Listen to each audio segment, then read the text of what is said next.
Hey everyone, welcome to the Conversations That Matter podcast. I am your host, John Harris, traveling right now on the road. I'm in Tennessee visiting family. I was in Kentucky yesterday checking out the Ridge Runner community properties. They're amazing, by the way, as far as the beauty, the fishing, the hunting, the farming.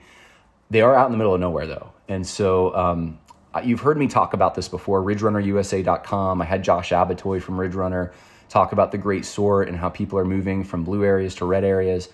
This is a red area in Kentucky, and I think it's going to take some homesteader types to really get this started. But encouraging time with Josh yesterday. I'll share some of those pictures soon. It's cheap land. I think they might be on the precipice of something here because, if you were in Raleigh 20 years ago, you would have said you would have wanted to invest in land. If you were in Dallas 30 years ago, you would have wanted to invest in land. If you were in Knoxville 10 years ago, you would have wanted to invest in land. And maybe the area outside of Burkesville eventually will become that. I don't know. I saw some new builds going in, but they are, if it's going to happen, they're on the cusp of it right now. So anyway, positive stuff. Wanted to see the properties that I'm talking about on the podcast because guess what?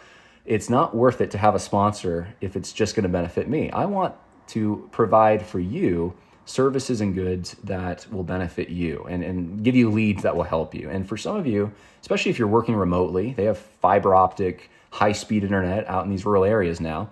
That might be the place. If you have San Francisco salary, you can go live like a king in Kentucky. And so, not that that's the point of life, but living with a high-trust environment with like-minded people, that's attractive. And to be able to do it financially is certainly a positive in these economically hard times. So, ridgerunnerusa.com, check it out. I'll be talking more about it in the coming days. But I wanted to weigh in on this issue of, I'm going to call it pluralism versus Christianity in the public square.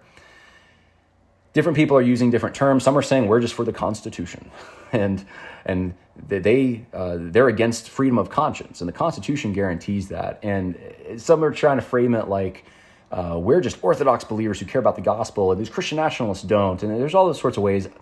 I think this has been under the surface for a while. The debate we're seeing in front of us right now.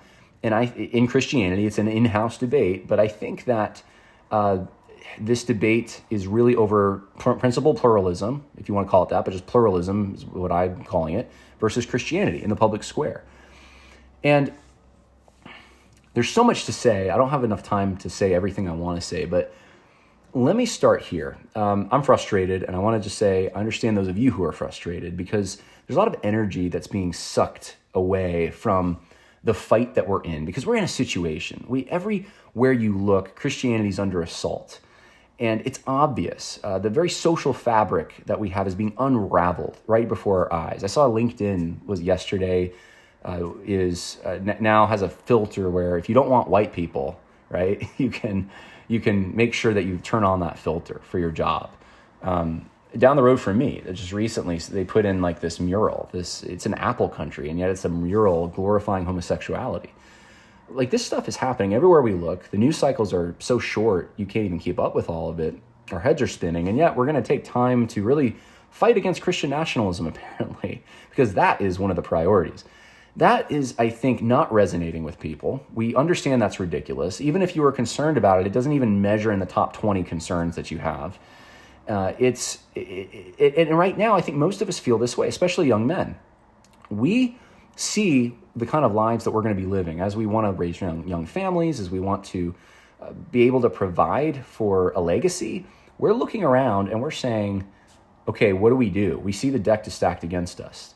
We see that it's closing in, and what are we going to do about this? Well, it takes some creativity, it takes some innovation. We're going to have to think outside the box. Thank goodness there's some people doing that. Thank goodness Stephen Wolfe came around and wrote a book. I haven't taken the label Christian nationalist. There's even some things I quibble about in the book. But guess what? In general, I'm thankful to Stephen. Doug Wilson just wrote a book that I haven't read yet. It's sitting on my desk called Mere Christendom. And I'm looking forward to, as I get a chance, seeing what he's saying. But my only point in bringing him up is to say he's someone who's trying to craft a positive vision. I'm trying to craft a positive vision. In the book that I'm writing right now, all of our visions are probably going to be a little different. But we're trying to meet a challenge, and it's a challenge we all know is out there, right? Okay, hopefully we're all on the same page now. Because of that, I think most of us are confused by the attacks against Christian nationalism, quote unquote, and Stephen Wolfe in particular, because we look at him, even if we disagree, as some kind of an ally. That we can be in a big tent, we have the same forces to fight, we're on the same page, let's band together, right? I'm not, at least I don't take the label theonomist. I think there's some things, that's for another episode, that I quibble with. Though some people who call themselves general equity theonomists, I end up agreeing with most of what they say. So I don't know exactly where, I've read all this, I've read Greg Bahnsen, I've read the stuff on it, but I'm just using this as one example. I'm not necessarily in that camp. Guess what, though? I can work with theonomists. I can work with them. Why not? They have the same basic enemy. And one of the things I want you to think about as we go through this is God is a God of order. The devil comes to seek, kill, or destroy. When you see misrepresentations, attributing false motives, low blows, the vitriol that we've seen on Twitter over the last week, when you see that kind of stuff and it's causing confusion, ask yourself this: is this from God? When Christians are at each other's throats, is that from God? And from where I sit, it's not the quote-unquote Christian nationalists or the people in favor of cultural Christianity or Christianity in the public square that have started this level of vitriol. It was an attack on them from people who seem to be more in favor of a secularism of some kind.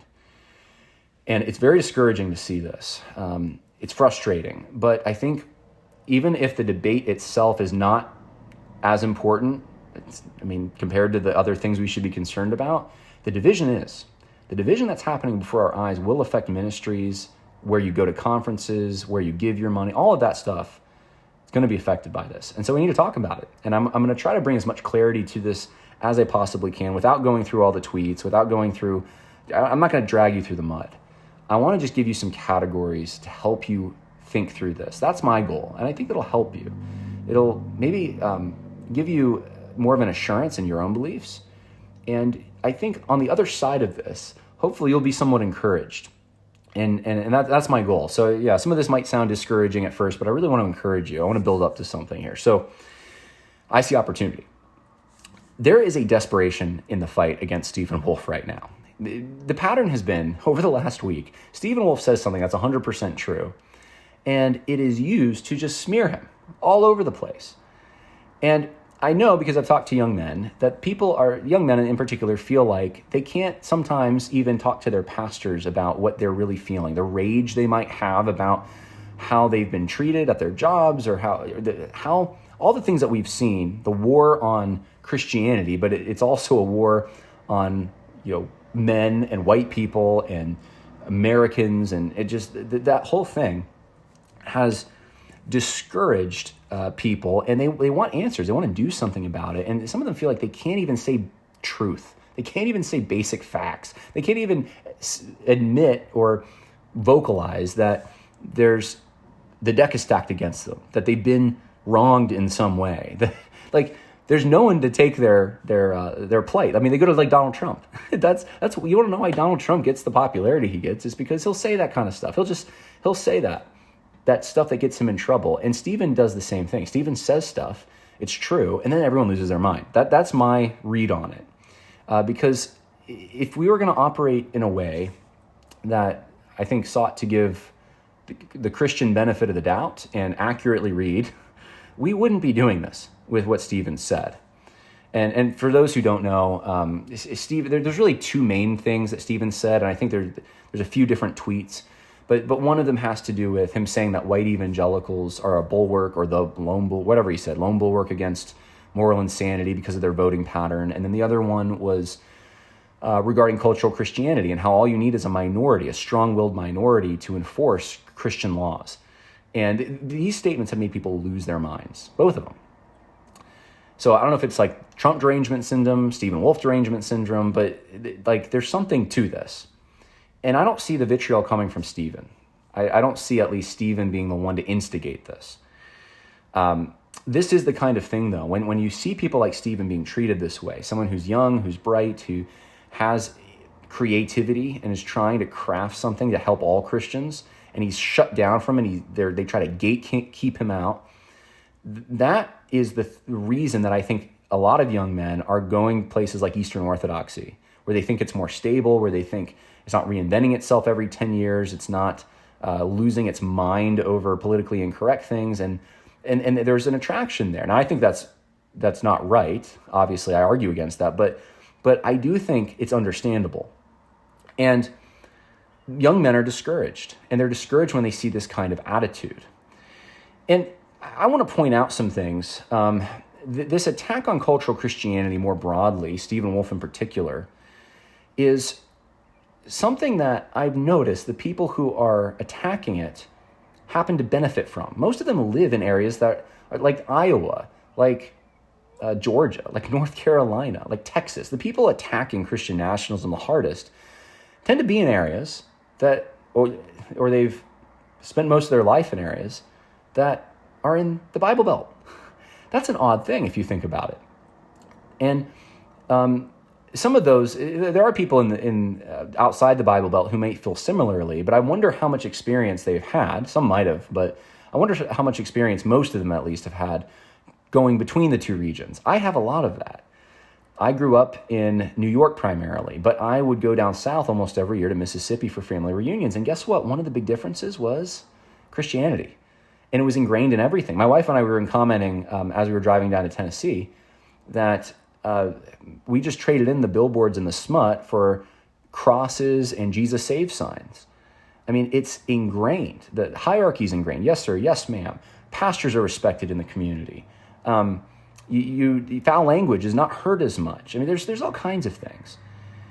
And it doesn't mean the South is perfect. The South is the best. The Bible Belt is the best. The Midwest is... No, I'm not saying that. I'm not saying that at all. I'm saying every society is imperfect. Every society has sin. Every society has problems. There's not one. Just like people aren't perfect. But guess what? Guess what?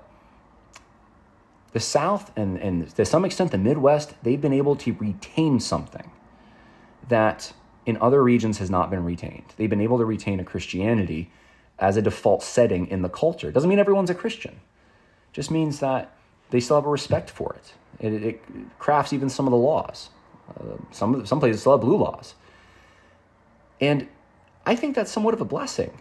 I think we do with a little more of that, right? Am I weird for that? Am I against the gospel? Am I all the things that are being said about Christian nationalists because I think that's cultural Christianity is great?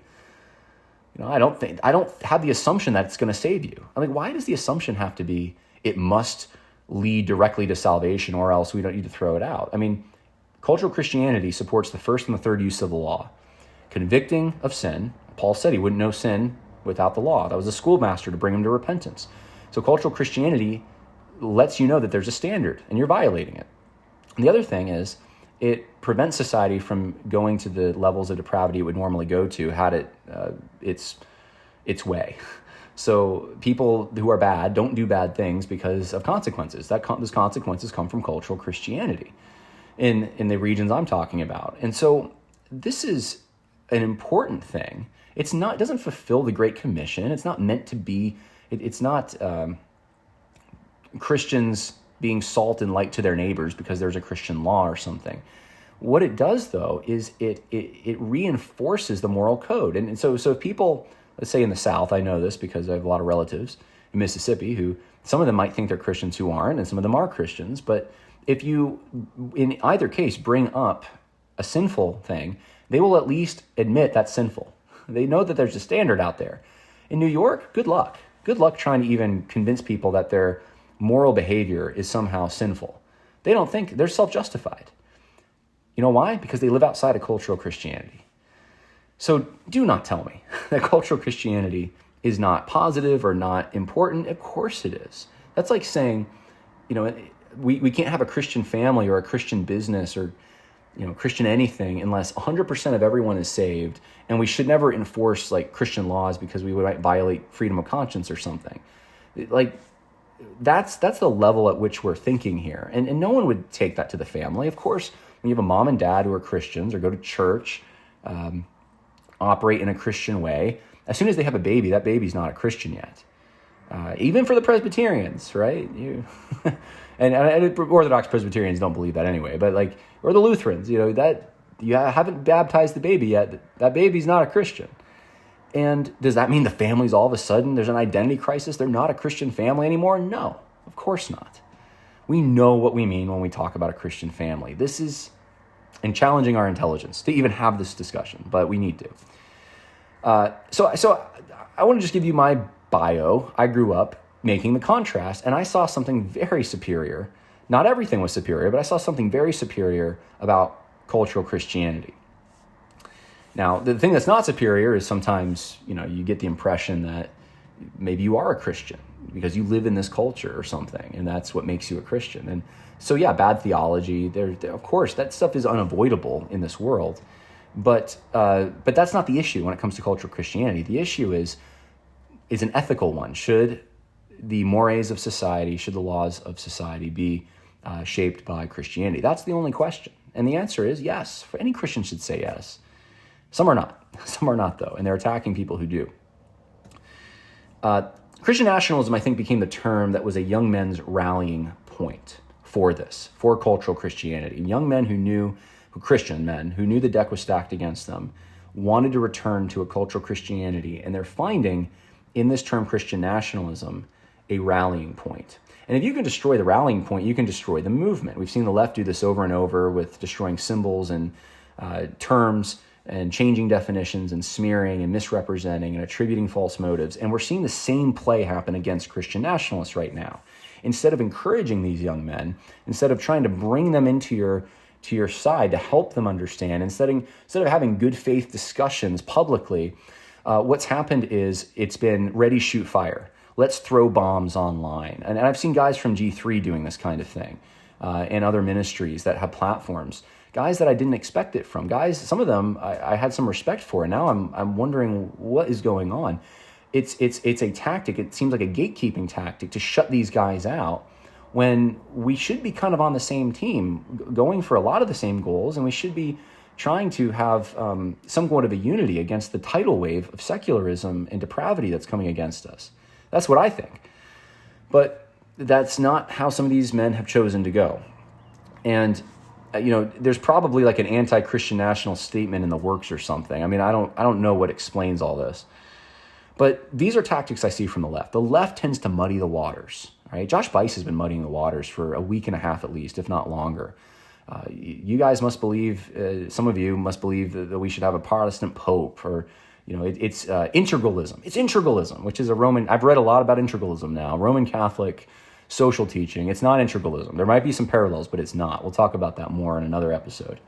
You're going to, I guess, implying you're going to jail people or you're going to violate freedom of conscience somehow, and that's going to lead to tyranny and all this stuff that, like, you're not getting it from Stephen Wolf's book. Like, where is this coming from? But it's just, it's throwing these things out there and projecting motives. Like Christian nationalists are after power.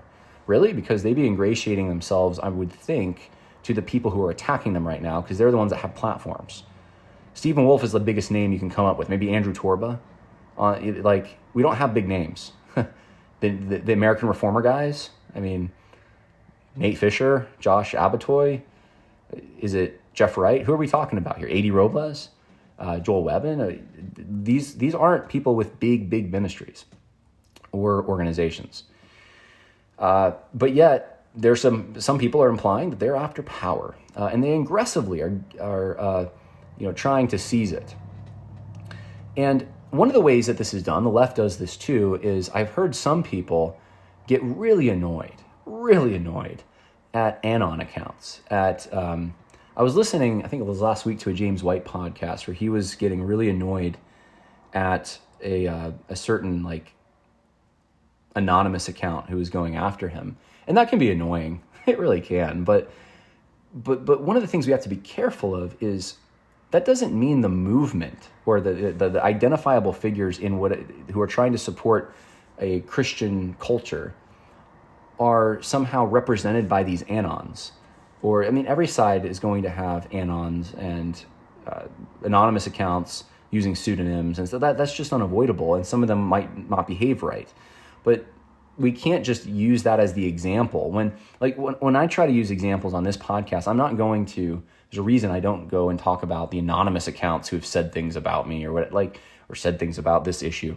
I want to try to point you to the leaders. Here's what the leaders are saying. Here's what people that have a platform are saying.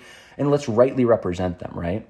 So it's odd for me to see what's going on right now when the waters are getting muddied, motives are being projected, and there's an attempt to gatekeep by painting those without a platform as if they're representative of the movement or something. It's very odd. It's what I saw the social justice guys doing, and now I'm seeing it with people who didn't go quite woke, at least mostly. I think we're all a little woke, but we're all kind of a little woke after 2020. But these guys are the guys that resisted that are somehow now just implementing some of these same smears. I mean, some people going after Stephen for alleged racism and stuff. It's just, I feel like I'm reliving something that I saw a few years ago. So there's been some. Let me just tell you some of the things that I thought were crazy that I've seen over the last week. I'm not going to give you the names of everyone behind some of these things, but these are some of the statements that were made from bigger name accounts, we'll say. Scott ONeill is one of them. And by the way, I should say this before I even read some of these. I reached out to Scott ONeill from G3 Ministries, vice president of G3, and asked him if he'd be on the show with me and William Wolfe. And because William Wolfe is a Baptist and takes the term Christian nationalism for himself, Scott is obviously opposed. And let's have a good faith discussion. And Scott's response was possibly after he publishes and clarifies. And so he published an article today, which I read, and it's... I don't know what the reaction is online, but after I read it, I was like thinking, this is not going to satisfy anyone. So that's probably what's happening right now. But, he wasn't comfortable coming on the show yet. I'm being pretty transparent here. I don't usually do this with email correspondence, but he said that's a possibility. And so please pray for that. I'm hoping for that we could have a good, respectful discussion, an adult and a mature discussion. But some of the things that he's said have just not been helpful. Sarcastically asking if Biden's recent statement that our nation's children are all our children is Christian nationalism. What? Implying that if you attempt to enforce more than the second table of the law, you're disobeying God and creating a nominal Christianity that hinders the Great Commission. That's a serious charge. And on that point, Israel's laws were obviously beyond the second table of the law. We're told in Isaiah they're supposed to be a light to the nations. Queen of Sheba came, right, to copy the pattern of Israel, not being a covenant community in every way. There's differences, but there's universal application of the moral standards of Israel. Not all the laws, the ceremonial or some of the civic laws that were unique to Jewish identity, but the other laws, yeah. I mean, this is I don't know. To me, this is what all Christians, whether you're theonomist or not, would readily agree to, I would think. But now it seems like it's being implied, if you believe that you're somehow challenging the gospel. To attempt to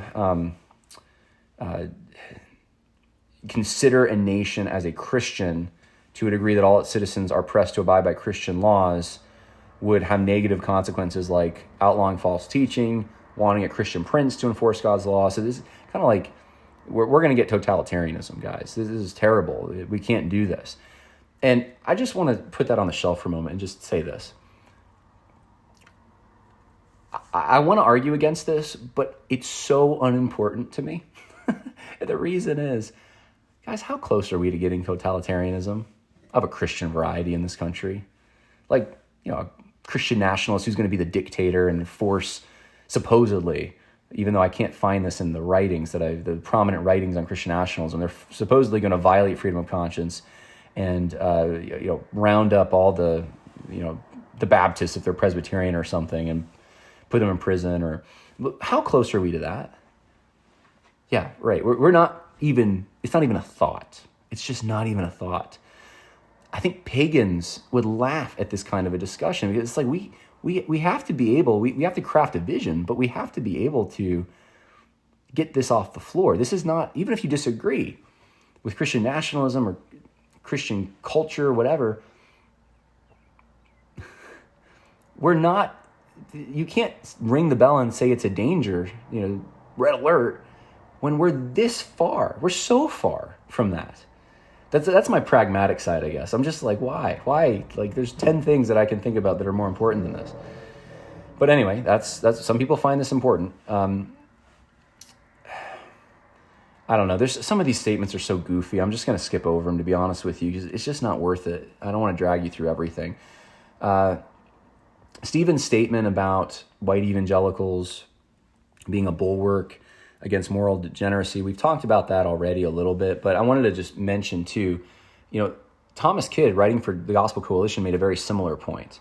Tim Keller talks about white evangelicals voting. Chocolate Knox, who criticized Stephen's statement, quotes John Knox in his own way and says, "Give me the black church or I die." James White, I used to listen to James White, I guess, for a long time.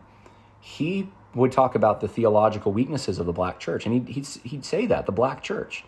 And now it's like, I don't know if it's because Stephen Wolfe is the Christian nationalist guy, but it's like he says these obvious things on a social political level that now are like creating such a backlash. And,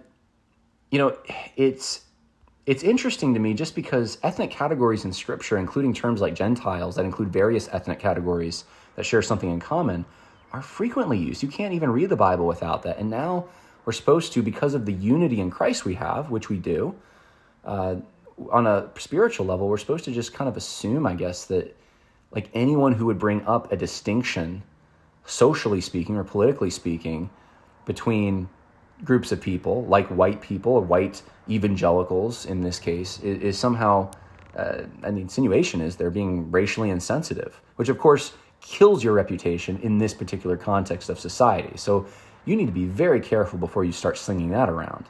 But it's being slung around without any care against Stephen. It boggles my mind. But is it because of the Christian nationalism thing? Is it because we're in the middle of this debate and this is just, people were retweeting it saying, people with platforms saying, this just shows what Christian nationalism is really about. And it's like, no, it doesn't. And the spin you're putting on it is just off-putting. It's so cringy and cheesy, to be honest. The other statement Stephen made was, you don't need to wait for revival to Christianize the institutions when a strong-willed and resolute minority is enough. And he's absolutely right. Think of the British Empire. They would go into areas, they were a strong-willed and resolute minority, and they would Christianize, in some ways, the cultures there. You have in India, the Muslims and the Hindus were able to live in peace until the British moved out, and then 1 million Muslims died trying to flee the Hindus. This is just the story of the British Empire. It's the story of America too, though. I would say for most of American history, if not all of it, you'd never had a majority that were Christians, true born-again believers. You had people who were took Christianity seriously, but actually born-again believers, not many. And yet, by the time the Constitution was ratified, 9 of the 13 states had official state religions. 9 of 13. That's quite a bit. And state churches. Some of the people who are combating this saying, well, we're for the Constitution, therefore we have to be against Christian nationalism or cultural Christianity, because we're for freedom of conscience, they're forgetting that was a arrangement made for a federal republic, not as a template to be copied by local and state municipalities. It wasn't at the time. It was, and even in the Constitution, importing the British common law that they all would have assumed, the oath of office taken upon the Bible, which the first one was by George Washington, is an admission of a system of rewards and punishments that there's an accountability beyond the office, the highest office in the land. That means you're serving God. I don't know. I'm just frustrated because it's so ingrained in our society, Christianity. And yet, for much of it, I'm sure there wasn't a majority who were actually born-again Christians. Now, what explains some of this attack? I think some are jumping on the bandwagon against Stephen. I think some are probably doing a gatekeeping technique. I read a book years ago about Jews in concentration camps and how the ones who were given charge of work details by the Nazis would treat the Jews under them worse than the Nazis would in some cases, which is weird. It made me mad. I'm like, why would you side with the Nazis against your own people? And the reason is because, well, you wanted the better food. You wanted the better you're still treated like an animal, but at least you got more privileges. And I wonder, that's an extreme example, but I'm wondering if a dynamic like that is working out. Because I saw this with the woke stuff. Ingratiate ourselves to leftists, and if we do that, then we'll be closer to the power, and they'll leave us alone. Proverbial blood of the lamb on our doorpost, and the angel of death, the woke angel of death, will pass over. I'm wondering if something similar is happening now, that there's going to be a backlash against Christian nationalism, and so let's separate ourselves, let's condemn it, let's gatekeep against it, let's disassociate in any way we possibly can. So that's another motive, I think, that might be at play with some. How many of these guys critiquing cultural Christianity are just cushioned by it? They live in areas that there's ignorance there. There's ignorance there. They don't know what they're criticizing. That's part of it, possibly, to some extent. And the net result of all of this is the breakdown of trust. Like, for example, Canon Press even got involved in this to some extent when Stephen Wolf's own publisher started mocking Stephen, essentially, posting things against Stephen. Who wants to publish with Canon Press now? This is how they treat their author. That's one of the things that I think, and that's just one example of many, but that's one of the things that I think people aren't taking into account. There's trust that's being broken when we treat other brothers and sisters in these ways. I think we can be able to take jokes. I think we can be able to laugh with each other. Some banter is even healthy. But this isn't that. That's not what we're seeing against Stephen. This isn't healthy banter. This isn't good faith. This isn't, I love you, but I'm going to mock you a little bit. This isn't, I'm going to disagree with you in a humorous way. This is, you're an evil person.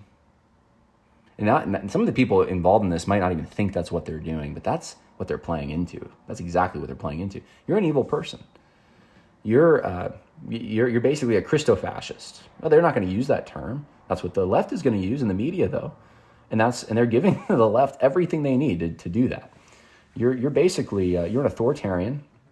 You want to subjugate all of us because you're power hungry, and you're racist. And I mean, this is the accusation. This is what's the narrative being formed by all these things that are being said against someone like Stephen. And all of it is to maintain some kind of a secularism. That's the curious thing to me. All of this is in defense of what? The status quo? Some kind of secular, what's the vision? What's the positive vision? People need one. And if Christian nationalism is the only one out there, guess what? Young men are going to rally to it, especially, but everyone is in Christianity. And the gatekeeping will not work. I got news for you. If you guys with these big platforms want to keep those big platforms and want people to be interested in what you have to say, you don't do it by dividing like this, by smearing, by breaking trust, by low blows, by ready, shoot, aim. You don't. You do it by having actual reasoned adult conversations and debates if necessary. But you try to win people to your side. And if you have no positive vision, you have no side to win them to. I think of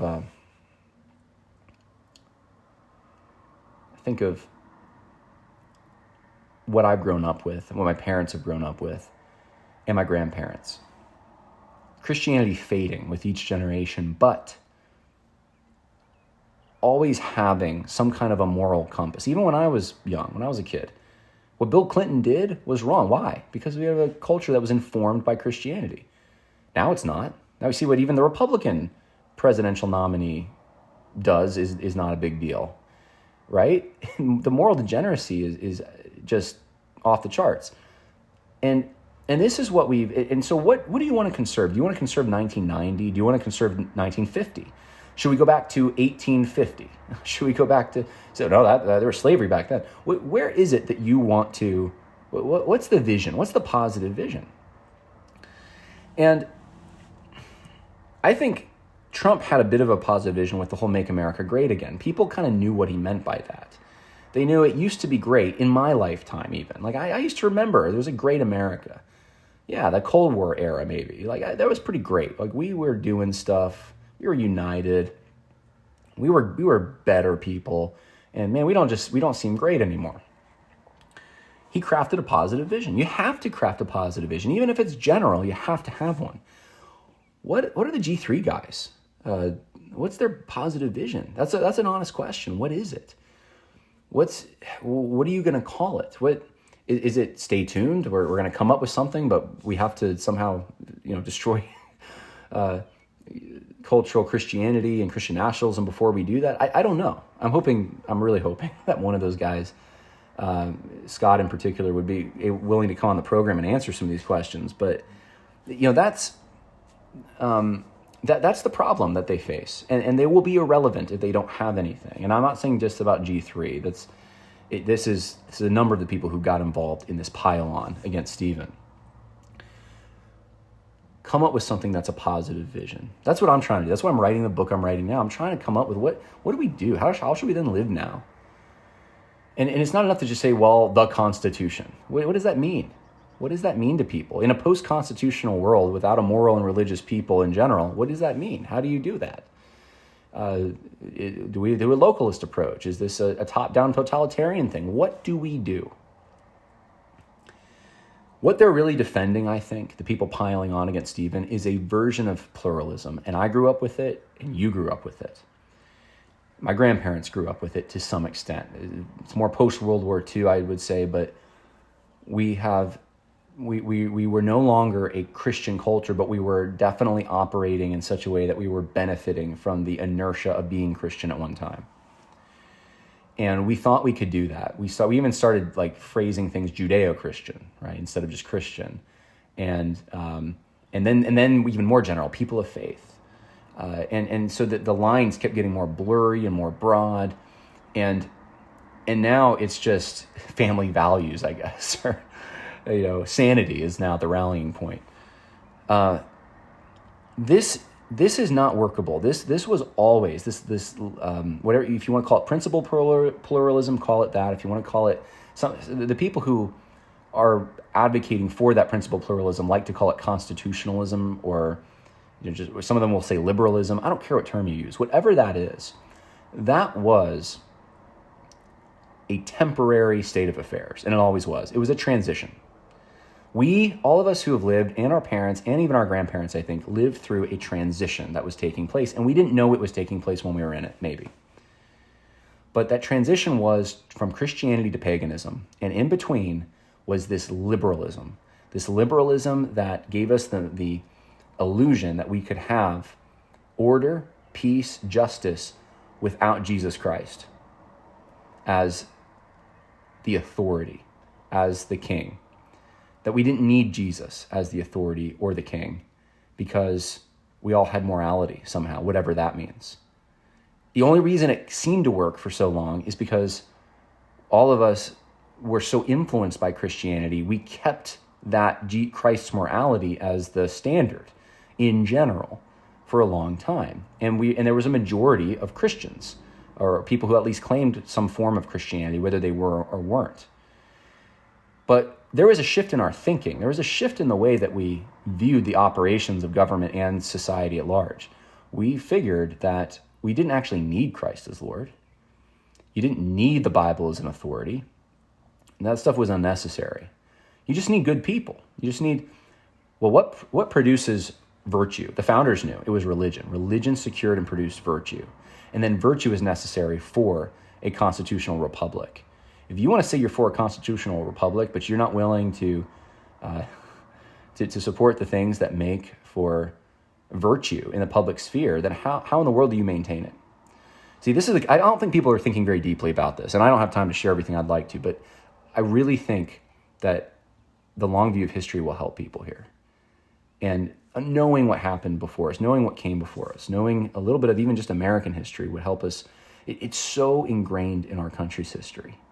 Christianity, so ingrained that it's unbelievable to me. I think even if you went back 100 years and you said, hey, there's going to be prominent, supposedly conservative Christians in 100 years who are going to be arguing against having a Christian nation, people would have looked at you like you had three heads. Even non-Christians would have been like, what are you talking about? Because it was just obvious. People, I don't want to deal with all the objections now. It doesn't. We've gone long enough, but let me give you some just some encouraging words, right? I said I would end this on a positive note. Do not be discouraged. God is a God of order, and his order is not foiled by the disorder around us. He even has a plan for that. If you were in Gideon's army, you would have thought, oh my goodness, God's dividing our army up, we're going to lose. And yet they were stronger with fewer. I don't know what God's doing now, if he's winnowing, if he's exposing, if he's whatever it is. I think that, yes, the devil, even if the devil's at work, God is still above that, working out his plans. And the devil's going to lose. And we are going to have King Jesus. But no matter what your eschatological stripe, we are at some point. And we just have to be faithful where we're at. And so I see tremendous opportunity because leaders in the church, quote unquote, and it's really the big Eva and little Eva now. This is the split in little Eva, as I've called it. They are losing credibility at a really fast rate. And I'm not excited about that. I don't want to see any of that. I love these people. I love the people who are criticizing Stephen Wolfe, even in harsh terms. That's why it saddens me so much. This has been hard for me to even think about making this video. But when the truth is exposed, when it's revealed, it creates the need for new blood, for new leaders to fill that vacuum, that leadership vacuum. And I believe that there are leaders out there. I think that you don't know a lot of their names yet. I've been encouraged with what I've seen with Joel Webbin recently. Joel has Right Response Ministries. There you go. There's the plug. I don't agree with him on everything theologically, but yet Joel, he's an honest guy. He's for the people. He wants to help people. He wants Christianity to influence the public sphere. He's trying to craft a positive vision here. He's really for that. He actually has a book coming out. I'll have him on the show when it comes out on specifically moving from blue states to red states as a way to conserve and to promote Christianity. And this is a guy that's actually doing the work that is necessary. And guess what's happening to his platform? It's exploding. He's just a pastor. It's exploding though, because the Baptists who are busy attacking Stephen Wolfe aren't bothering to do those things. They may think they are, but they're not crafting the positive vision that's actually going to attract believers who are interested in really fighting this battle that we're really in. So I see that as an encouraging thing. I see like he came out of nowhere. No one's I can speak for myself here. I'm not accountable to people outside my church. I'm accountable to you as listeners, but people in these big ministries or whatever, I don't have to listen to them. I don't have to take there's no loyalty that I have to have in order to have this platform at all. And that is a good thing. To decentralize the voices that you're listening to, the podcasts that you're listening to, is a really, really good thing. And let me plug for you one, okay? Let me plug in a podcast for you. If you want to listen to a good, just Christian ministry podcast, it's different than this one. But why don't you go check out the Rap Report? Andrew Rappaport, great guy, doing great work, discipling people in podcasting. He's got a few shows, but one of them is called the Rap Report. And, he's a regular guy. He's a pastor, but he's a regular guy. Down to earth, approachable, humble. I think that there's going to be a lot more guys like that ascending. Now, we're always going to have people that aren't, right? I'm not saying that we're going to have fakers and posers and stuff, but and people who are ill-suited for that. But I think that people are starting to see they do not want a manufactured image. They want authenticity. Younger people in particular. And that's why people like Andrew, I think, are going to benefit from what's happening right now. As some places, some ministries lose some credibility, it doesn't mean that all those people are gone. No, the kingdom of God keeps going. That's the encouraging part. It just keeps going. And it's going to use the weak things of the world to shame the strong. I wondered why this podcast has gotten any traction sometimes. I'm like, how did this happen? Why is this podcast even around? I'm on my cell phone talking to you. God uses the weak things to shame the strong. Yeah, that's it. That's what it is. That makes sense. And guess what? The more I believe that, and I'm not saying I'm exempt from pride, got to constantly be kept in check from that. But the more that I believe that, the more it keeps me humble. And I just remembered this. I should probably say, I need to retract something in a spirit of humility here. I said something wrong a few weeks ago about Rosaria Butterfield. I don't remember exactly what I said, but I did get an email about it, and something along the lines of, I said that she taught her children, I guess, to support the language of the roles in like a lesbian relationship, that she wanted her children to make sure that they knew which one was the daddy and the mommy or something like that. And it never happened. I was referring to something in her book, and I think I was speculating in my statement, but I said, I think I remember her saying, and then that's what I said. When in reality, what she had said in her book was, it was something much more mild than that. It was like, she wanted them to use the proper titles, but not to reinforce the roles, gender roles, the fake gender roles that they were assigned to themselves. It was like, who's mom and who's mommy, that kind of thing. And I'm sure she doesn't even agree with that anymore, I'm sure. But anyway, in the spirit of humility, I just want to say I get things wrong sometimes. And you can even take what I say with a grain of salt and look it up yourself. Look at the sources. That's my encouragement. If this analysis helps you, praise God. If it helps you categorize things. This one's been more general, and hopefully it's helped. But here's the positivity. We got to be positive about what we love. Negativity about innovations to attack those things. So you love your family, you love your church, you love your life, you love, the things that you're called to love those things. And be negative about the innovative ways that people attack them. The family substitutes, the degrading the symbols of your people, the degrading the moral fabric of your community, degrading the power of your church. Like, stand against all the evil, all the nonsense. You know what it is. You see it out there. We can't fall into the trap of conservative plans to build a utopia, because we'll never have a utopia. We just have to love the things that we're called to love. And we must order our affections. Family is the most irreducible unit, not the city. Loving the city is the big thing now. Love the city. Well, yeah, okay, love the city. But you know what? Your family is more important. And loving the individual. That's what the libertarians, it's all about individual this and that. The family is the most basic building block of society, and it's where you learn to be a good citizen first. It's where you learn to be responsible. It is where you are in closest proximity to others, and that's where you fulfill the commandment to love your neighbors yourself mostly. You got to resist the temptation to form identities and by extension loyalties according to temporal relationships that are less fundamental. And this is the problem with fascism and communism and libertarianism. The state becomes the nation. Well, that's wrong. No, the state is not the nation. The state is not the family. The state is not, you can do all these romantic paintings about, the Nazis did this, the state, but it was statism. That's not where your affection lies. You love your family, okay? The state can be a means to that somehow, to protecting your family and so forth, but it's the same problem with communism. It's universal love without distinction. Libertarianism, love of oneself, but putting number one first. And I know some libertarians will get upset at me, and I know not all libertarians believe it that way. I'm giving broad categories here. I think I did a critique of libertarianism in a video from a few years ago, if I'm not mistaken. If people want to look at my views on that, I don't have time to expand on it now. The change that we're looking for to stop drag queen story hour and all the nonsense we see won't come from the center. Most movements start with a motivated minority. I remember when gay marriage was, no one agreed on it. Everyone was against it. And guess where it is now?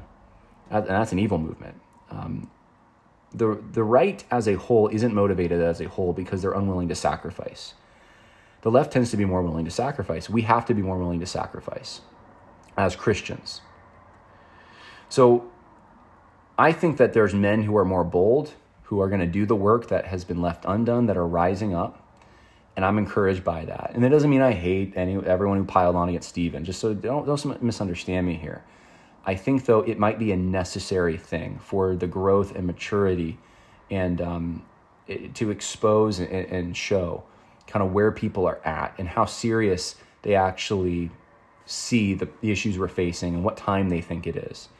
I think that there's tremendous opportunity, and it's going to be hard. I'm not going to sugarcoat it. It's going to be hard watching relationships break, watching the church fragmented, watching people just false teachings even emerge, I'm sure, in the coming years and so forth. That's all going to be hard. But I think in the midst of that, God is winnowing and forming a group of just strong, special forces, really, like really strong young guys and families. And I'm excited about that. And I do see that. And I think you're going to see it more on the local level. Lots more to say, but I hope that was helpful for you, encouraging. Don't lose hope. Don't lose heart. Keep going. Don't let the Twitter nonsense get you down. There's a God who's bigger than all of that, and he's got a purpose for it. He's got a purpose for you, and he puts you here for such a time as this. God bless.